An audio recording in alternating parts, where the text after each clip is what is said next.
Hey everyone, and welcome as we continue our study through the New Testament Gospels, looking at the 250 events in the life of Jesus. And today we're looking at Judas agreeing to betray Jesus. This comes from Matthew 26, Mark 14, and Luke 22. We're going to stick with Matthew like we have been.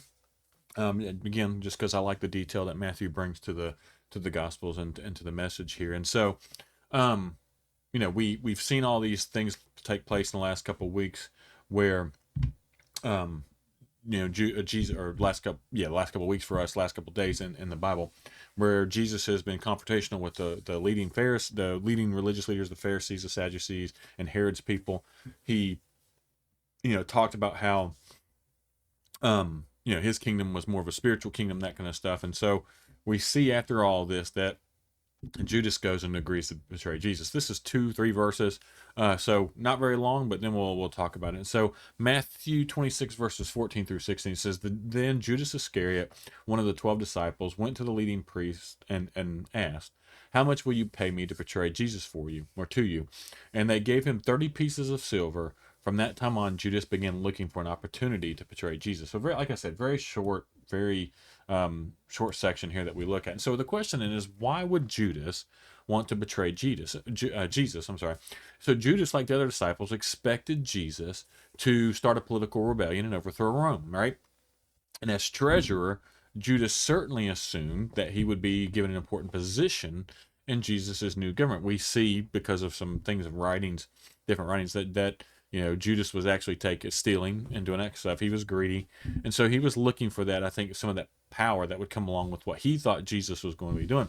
But when Jesus praised Mary for pouring out the perfume worth a year's salary, right? Judas may have realized that Jesus' kingdom was not physical or political, but spiritual. And when he realized that, I think he started to change his mind. Judas's greedy desire, right, for money and status could not be realized if he followed Jesus. So he betrayed Jesus in exchange for money and favor from the religious leaders. He was trying to get in, with the more powerful and be more popular than them. Matthew alone here, this is interesting, and again, this is why I like the detail that Matthew goes into. Matthew alone records the exact amount of money that Jesus accepted to betray Jesus, which was 30 silver coins, which is interesting, was the price of a slave. If you want to look that up in Exodus 21, verse 32.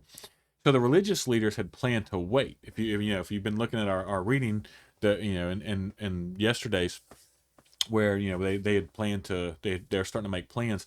They had planned to wait until after the Passover to take Jesus, but with Judas, coming with them with this offer, they accelerated their plans. And so the thing we have to realize here is that Satan's part in the betrayal of Jesus does not remove any responsibility from Judas. Judas still chose to do what he did. Yes, Satan influenced him, Satan used him, but still Judas had free will, and he still chose to do what he did.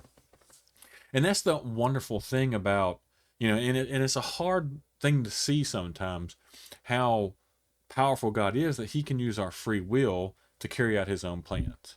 And that shows, because God could be all powerful in the sense of he just makes people do whatever they want to do, or he forces people to do things. So, but he doesn't even have to do that. He gives us free will, and then he uses that free will to still make sure that his mission's accomplished. It's amazing to see how he does that. And to me, that makes him even more powerful. Anyone, I think, in a sense, could create a world and force it and just be a dictator and make every little thing control. But to be able to create a world, give it free will, and then still have your will done through that free will, to me, just shows how powerful he truly is. And so we see here that Judas was delusioned or disillusioned because of Jesus was talking about dying, right? Jesus was talking about dying rather than setting up his kingdom and taking over and Rome and taking over this. And so some scholars actually believe, and again, not to take away the evil of what Judas, the greed, and the bad things that Judas was done here. But some scholars do think that perhaps Judas may have been trying to force Jesus's hand here, right? And make him use his power to prove that he was the Messiah.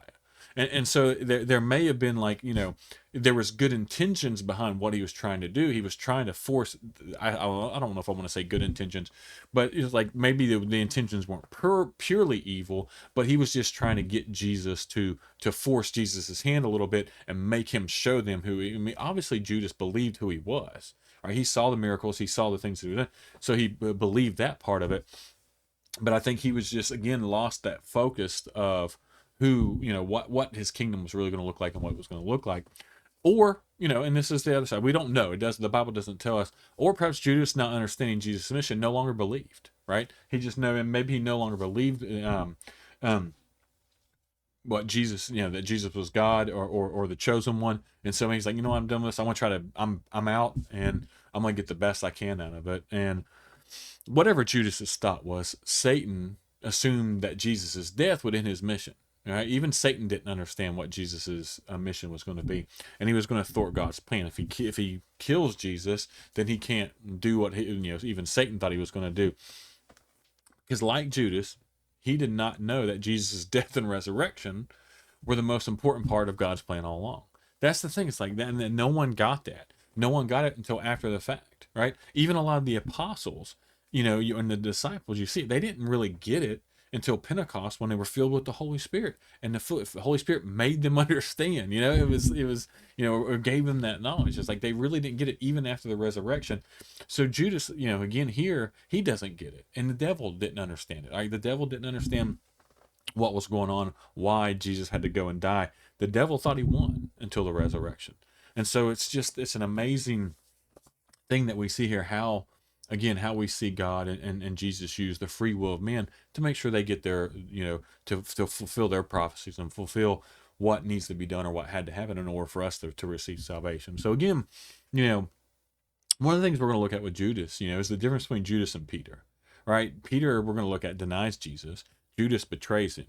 And we're going to look at the after effect of that, right? Because the way they responded after the fact are two different things. And we're going to look at that.